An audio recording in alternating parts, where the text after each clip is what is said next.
Good morning students. आज की video में पढ़ेंगे एक्सरसाइज 7.2 का क्वेश्चन नंबर 5।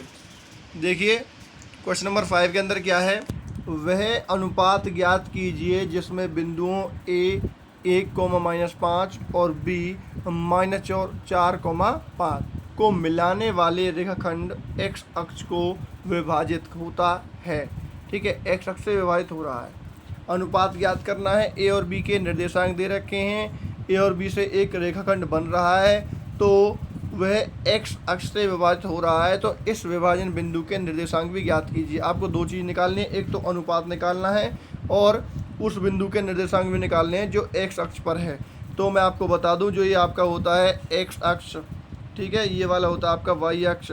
यहाँ पर क्या होता है, यहाँ पे वाई 0 होता है। ठीक है, एक्स अक्ष पे देखिए कोई भी मान हो सकता है, 1, 2, 3, -1, -2, -3, लेकिन जो वाई जो होता है एक्स अक्ष पे 0 होता है। तो हमें एक्स अक्ष पे हमें वो उस बिंदु के निर्देशांक निकालने हैं। तो हमारा वाई तो 0 हो गया, इसका मतलब सिर्फ हमें एक्स का मान निकालना है।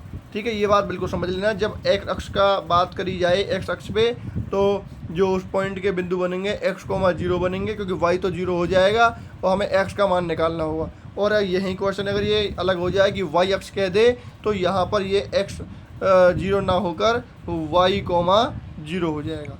ठीक है भाई, जो अगर ये y अक्ष हो जाएगा तो क्या होगा, y अक्ष पे क्या होगा, 0, x 0 हो जाता है और y, ठीक है, y का पॉइंट निकालना होगा। तो अब यहाँ क्वेश्चन की तरफ बढ़ते हैं। देखिए, तो मान लेते हैं, माना बिंदु P x, 0, मैंने x, 0 ये क्या ना विभाजन बिंदु के निर्देशांक निकाली है। तो वो जो बिंदु मान लिया मैंने P मान लिया। तो माना बिंदु P जिसके निर्देशांक क्या है, x, 0 हैं। ठीक, x, 0 क्यों है, क्योंकि x अक्ष पे y 0 होता है। तो y का तो मैंने 0 मान लिया और x को x रहने दिया।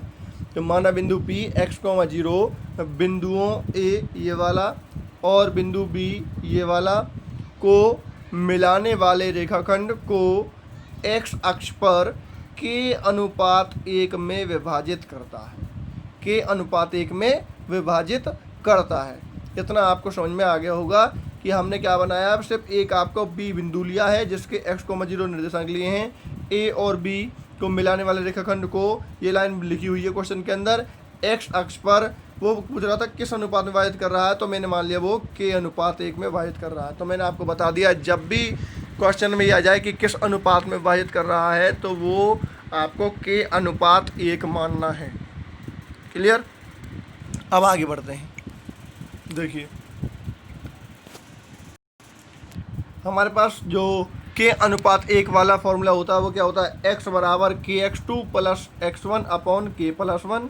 ठीक है, और दूसरा होता है y बराबर ky2 + y1 अपॉन k+1 बटे में, ये इसका प्रयोग करने पर। ठीक है, ये आपका विभाजन सूत्र है। जब के अनुपात 1 दे रखा होता है तो ये वाला फॉर्मूला होता है, तो इसको हमने लगा दिया। अब ये देखना इनमें से पहले किसको सॉल्व किया जाएगा, पहले हम x वाला सॉल्व करें कि पहले हम y वाला सॉल्व करें।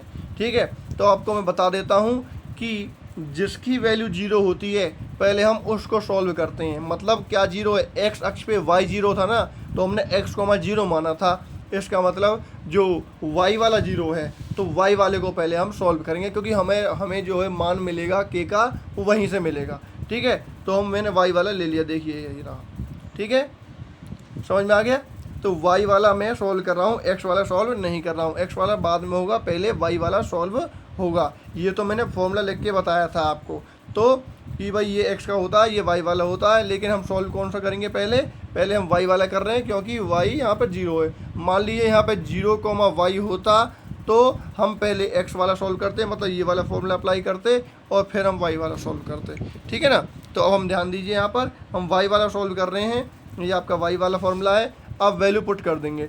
जो a है उसमें तो होंगे आपके x1 और y1, a में होंगे आपके x1 और y1, और जो b है उसमें होंगे आप x2 और y2। ठीक है, अच्छा, तो अब लगा दीजिए y की वैल्यू मैंने आपको बताई थी क्या है, 0। ठीक है, ये तो x है, ये y है, ये वाला x हो गया। तो y कितना है, 0, y की जगह 0 रख दिया। के वाई टू, के कीजिए के, ये देखिए यहाँ पर, तो के वाई टू क्या है यहाँ पर, ये रहा 5, वाई टू क्या है 5, तो वो मैंने 5 लिख दिया, ये माइनस नहीं है, प्लस का ही 5 है, ठीक है, यहाँ पे प्लस का 5 है, ये 5 प्लस x1, x1 क्या है, x1 आप देख सकते हैं यहाँ पर क्या होगा भाई, x1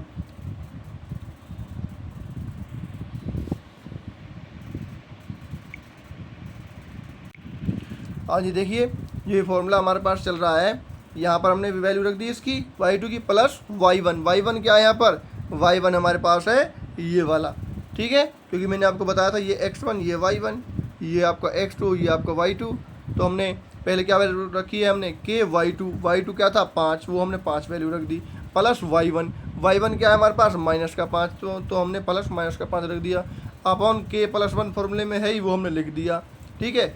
अब इसका क्या मतलब है, जीरो का मतलब 0/1 है, क्रॉस मल्टीप्लाई करेंगे जीरो के इसमें गुना करेंगे तो ये जो के प्लस 1 है वो क्या हो जाएगा, 0 हो जाएगा। इसे मैं जूम कर देता हूँ थोड़ा सा, देखिए जो 0/1 है इसकी क्रॉस मल्टीप्लाई करेंगे तो ये जो है के प्लस 1 की वैल्यू क्या हो जाएगी, 0 हो जाएगी यहाँ पर, और 1 की इसमें गुना करेंगे वो सेम टू सेम रहेगा, ये प्लस का 5 है, प्लस के 5 की के में गुना करेंगे तो प्लस का 5, और ये प्लस माइनस क्या हो जाएगा, माइनस का 5, ठीक है। और जो माइनस का 5 है, ये माइनस का 5 इधर जाएगा, राइट में चल, यहाँ पे आ गया, लेफ्ट में आ गया तो क्या हो जाएगा, प्लस का 5 होगा माइनस का, बराबर 5 के, और के की वैल्यू निकालेंगे तो 5/5, ठीक है, तो काटने के बाद क्या आ गया, ये 1, के का वैल्यू कितनी आ गई 1, तो अनुपात क्या बना, 1:1 बन गया, अतः अनुपात जो है वो बना 1:1, ठीक है भाई। हमसे क्या पूछा गया था, हमसे एक अनुपात पूछा गया था कि अनुपात क्या है, ठीक है, किस अनुपात में विभाजित करता है, हम के अनुपात 1 मान के चले थे और के का मान हमने निकाल दिया 1, तो अनुपात क्या बना हमारे पास 1:1, ये बात क्लियर हो गई नहीं होगी, ठीक है। आप देख सकते हैं मैंने के का मान 1 निकाला है, बस वो भी कितना था, बस ये इतना सा पार्ट है बस ये अनुपात निकालने के लिए, मतलब वाई वाला हमने ये ले लिया फॉर्मूला, और वाई वाले से हमने वैल्यू पुट करी, के का मान निकल के आ गया 1:1, हमारी वैल्यू बन गई यहाँ पर अनुपात की, ठीक है भाई। यहाँ पे के का मान 1 आया था इसलिए हमने 1:1 इसको लिख दिया, अनुपात सॉल्व हो गया। अब विभाजन बिंदु के सूत्र वो आपके जो है बिंदु निर्देशांक भी निकालने हैं, तो वो आपका किस सूत्र से निकलेगा, इस वाले से, ठीक है, जो एक्स वाला है आपका, ठीक है। तो मैंने पहले वाई वाला सॉल्व किया था, अब मैं एक्स वाला कर रहा हूँ क्योंकि अब मेरे पास के का मान आ गया है, तो एक्स बराबर ये वाला फॉर्मूला ले रहा हूँ मैं अब, kx2 + x1 अपॉन k + 1, तो x ही x का मान निकालना है, वो तो न्यों तो ही रहेगा, ये उसमें कोई चेंजिंग नहीं है, y की वैल्यू थी पहले तो हमने इसलिए हम वो रखी थी। अब kx2, अब k का मान हमने क्या निकाला है 1, तो k की जगह मैंने रख दिया 1, x2 क्या है हमारे पास -4, वो रख दिया, प्लस x1 क्या है हमारे पास 1, वो रख दिया, अपॉन k + 1, k की वैल्यू क्या रख दी मैंने 1 + 1, ठीक है। जूम कर देता हूँ मैं यहाँ पर, देखिए, ठीक है, ये वैल्यू हमने यहाँ पर रख दी, k + 1 होता है, k की वैल्यू क्या हमारे पास रखी है मैंने यहाँ पर 1 है, 1 रख दी मैंने, 1 + 1, नीचे क्या हो जाएगा 2, और ऊपर 1 की इसमें करेंगे -4 + 1, तो प्लस माइनस तो कितना आ गया, तो 2 की गुना हो गई इसमें, ठीक है, क्रॉस मल्टीप्लाई कर दी हमने, x के बटे में 1 में क्रॉस मल्टीप्लाई करी, 2 की गुना x में कर दी, तो हमने क्या हो जाएगा 2x, और यहाँ से क्या बचा 3, 2x बराबर -3, और x बराबर क्या हो गया -3/2, तो x की वैल्यू क्या निकल के आई 3/2, वो भी माइनस का, तो x का मान आ गया, y हमारे पास 0 था, बस सवाल हमारे पास सॉल्व हो गया है। अब यहाँ पे लिख देता हूँ मैंने, अतः P बिंदु के निर्देशांक -3/2, 0 हैं और अनुपात 1:1 है, ठीक है भाई। जो अनुपात उसने पूछा था वो 1:1 है, और जो निर्देशांक बने -3/2, 0। अब -3/2 पहले लिखना है, क्योंकि ऐसा नहीं है कि हमने ये बाद में आया तो बाद में लिख दिया, नहीं, x का पहले लिखा जाता है, तो x का हमने यहाँ पर लिख दिया -3/2, और x अक्ष पे y 0 है ही, तो y का मान हमने 0 पहले से मान ही रखा है, तो 0 के 0 ही रहेगा, तो सिर्फ हमें x का मान निकालना था और एक अनुपात निकालना था, ठीक है। आप चाहें तो इसका स्क्रीनशॉट ले सकते हैं, ठीक है, ये क्वेश्चन आपका यहाँ पे सॉल्व हो जाता है, ठीक है। अब हम करेंगे इसका नेक्स्ट क्वेश्चन, देखिए क्वेश्चन नंबर 6। क्वेश्चन नंबर 6 में क्या करना है आपको, यदि बिंदु 1,2, 4,y, x,6 और 3,5 इसी क्रम पर लेने पर एक समांतर चतुर्भुज के शीर्ष हों तो x और y का मान ज्ञात कीजिए। ठीक है, आपको 4 बिंदु दे रखे हैं और इसी क्रम पर अगर हम इसे ले रहे हैं तो समांतर चतुर्भुज के शीर्ष हों तो x और y का मान ज्ञात कीजिए। सबसे पहले हमें क्या करना है, एक समांतर चतुर्भुज बना लेना है। सबसे मैंने पहले क्या बनाया, समांतर चतुर्भुज बनाया ए बी सी डी, ये रहा ए बी सी और डी। और जैसे कि ये दे रखे हैं इनको मैंने ए बी सी डी का नाम दे दिया, लिख दिया। माना ए 1,2 ये लिख दिया मैंने यहाँ पर, ठीक है। बी 4,y ये रहा बी। सी x,6 ये हमने यहाँ लिख दिया। और डी 3,5 वो मैंने यहाँ पे लिख दिया। एक समांतर चतुर्भुज के शीर्ष हैं। ठीक है, बात समझ में आ गई। जो कुछ ऊपर लिखा हुआ था क्वेश्चन के अंदर वही मैंने यहाँ पर लिख दिया है, बस जो उसके शीर्ष हैं वो उसको ए बी सी डी मान लिया है। ठीक है, पहले वाला था उसको ए, दूसरे वाले को बी, तीसरे वाले को सी और चौथे वाले को डी, और वही मैंने यहाँ फिगर में लिख दिया है। ठीक है, समांतर चतुर्भुज के शीर्ष है। उसके बाद क्या करना है, उसके बाद हमने ए सी और बी डी को ज्वाइन कर दिया, जैसे कि आप फिगर में देख रहे हैं। ये रहा आपका बी डी और ये वाला ए सी, हमने ज्वाइन कर दिया। अब क्या करेंगे, इसको मिलाने से क्या बन गया, ये ए सी और बी डी विकर्ण बन गए। ए सी और जो बी डी हैं ये क्या है, विकर्ण हो गए इसके। और हम जानते हैं कि जो समांतर चतुर्भुज के विकर्ण होते हैं एक दूसरे को समद्विभाजित करते हैं। तो ये ए सी और ये हैं, तो इसका मतलब ओ ए बराबर ओ सी के होगा, समद्विभाजित कर रहे हैं क्योंकि यहाँ ओ बिंदु पर समद्विभाजित कर रहे हैं ये। ठीक है, और जो बी डी विकर्ण हैं वो उसमें क्या होगा, ओ बी बराबर ओ डी का होगा। मतलब जो ओ बिंदु है कहीं ना कहीं इसका मध्य बिंदु है। ठीक है, अगर इसको बराबर भागों में विभाजित कर रहे हैं, ए सी और बी डी विकर्ण एक दूसरे को समद्विभाजित कर रहे हैं, इसका मतलब ओ जो है इसका मध्य बिंदु है। और जैसे ही मध्य बिंदु की बात आती है तो क्या होगा, मध्य बिंदु वाला सूत्र हम यहाँ पर लगा देंगे। देखिए अब हम जानते हैं कि समांतर चतुर्भुज के विकर्ण, ये कुछ नहीं है, के विकर्ण एक दूसरे को समद्विभाजित करते हैं। हम जानते हैं कि समांतर चतुर्भुज के जो विकर्ण होते हैं एक दूसरे को समद्विभाजित करते हैं, जैसा कि मैंने अभी आपको फिगर में बताया। ए सी और बी डी समद्विभाजित कर रहे हैं ओ बिंदु पर। ठीक है, तो इसका मतलब क्या होगा, इसलिए ए सी का मध्य बिंदु बराबर होगा बी डी के मध्य बिंदु का। मतलब जो मध्य बिंदु ए सी का होगा वही मध्य बिंदु बी डी का होगा। जैसा कि यहाँ पे आप फिगर में देख रहे हैं, ओ जो है वो दोनों का मध्य बिंदु है, ए सी का भी है और बी डी का भी है। तो जब मध्य बिंदु की बात आ गई तो मध्य बिंदु सूत्र लगा देंगे। मध्य बिंदु सूत्र क्या होता है भाई, वो देखिए, x1 plus x2 upon 2, y1 plus y2 upon 2, यह हमारा मध्य बिंदु सूत्र होता है। ए सी के लिए हमने लगा दिया है और वही लगेगा बी डी के लिए, x1 plus x2 upon 2, y1 plus y2 upon 2। ठीक है, अब वैल्यू लगा देंगे, एक बार ए सी के लिए और एक बार बी डी के लिए।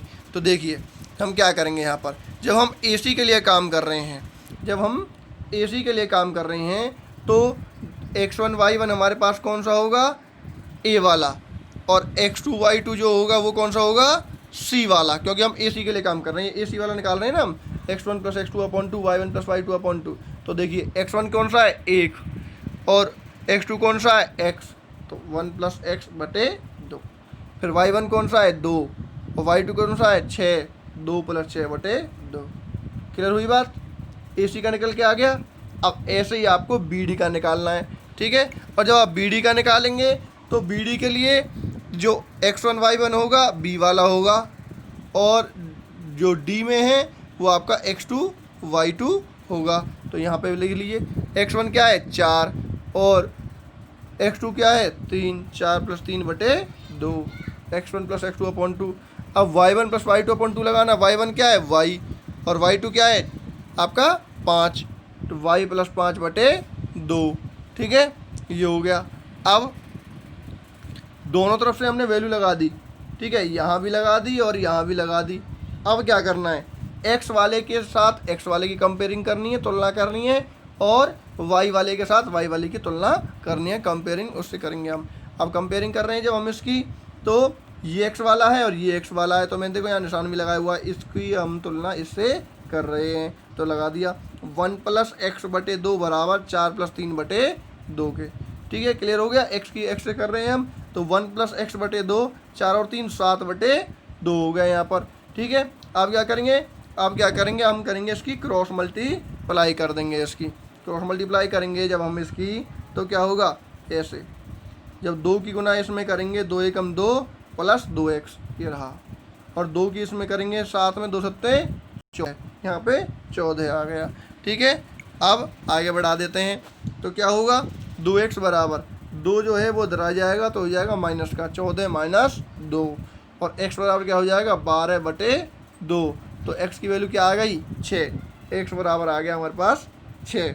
ठीक है बात, x की वैल्यू 6 आ गई, और 2x बराबर हमारे पास हमने यहाँ सोल्व किया था कि वो 2 जो आने के बाद राइट में माइनस का हो गया, x की वैल्यू 6 आ गई। अब एक पॉइंट तो आ गया, अब y का पॉइंट और निकालना है। अब y का निकालने के लिए y की तुलना y वाले से करेंगे, जैसे हमने x की करी, अभी इन दोनों की सोल्व किया था हमने ये वाला सोल्व करके। अब हम निकालेंगे दूसरे वाला, ये y वाला इस y वाले के साथ में निशान भी आपको लगा के दिखाया हुआ है, तो y के साथ करेंगे 2 + 6/2 बराबर y + 5/2, ये लिख दिया मैंने। ठीक है भाई, y के साथ y वाली तुलना कर रहे हैं हम, ये लिख दिया हमने। तो 6 और 2 8/2, मतलब काटने के बाद 4 आ गया यहाँ पर, और y + 5/2 वो आपके राइट में चल ही रहा है। अब कर देंगे क्रॉस मल्टीप्लाई, 2 की इसमें गुना करेंगे 2 चौक 8 बराबर y + 5, ये आपका चल ही रहा है। ठीक है भाई, ये हमने यहाँ पे 4/1 है, क्रॉस मल्टीप्लाई करी 2 चौक 8, और 1 की इसमें करेंगे तो सेम टू सेम रहेगा ये, तो y + 5, 5 को उधर ले आए लेफ्ट में तो क्या हो गया माइनस का, तो 8 में से 5 गए तो क्या आया 3, तो y की वैल्यू आ गई हमारे पास 3, y की वैल्यू भी आ गई, x की वैल्यू भी आ गई, और x और y का मान ही आपको यहाँ पर निकालना था। क्वेश्चन आप देख सकते हैं कि x और y का मान निकालिए। ठीक है, ये बहुत इंपॉर्टेंट क्वेश्चन है भाई, इसे आप अच्छे से करें, और बहुत ज़्यादा आसान भी है, कुछ भी नहीं किया है, आपको सारे पॉइंट दे रखे थे, बस मिड पॉइंट फॉर्मूला लगाया हमने, मध्य बिंदु सूत्र लगाया है, और x की वाले की तुलना x वाले के साथ कर दी है, और x और y का मान हमारे पास निकल के आ गया है। छोटा क्वेश्चन भी है और आसान भी है। ठीक है, और इससे अगला क्वेश्चन जो है वो करेंगे हम नेक्स्ट वीडियो में, और आगे के क्वेश्चन देखने के लिए जुड़े रहिए SK मैथ्स क्लासेस से। थैंक्स।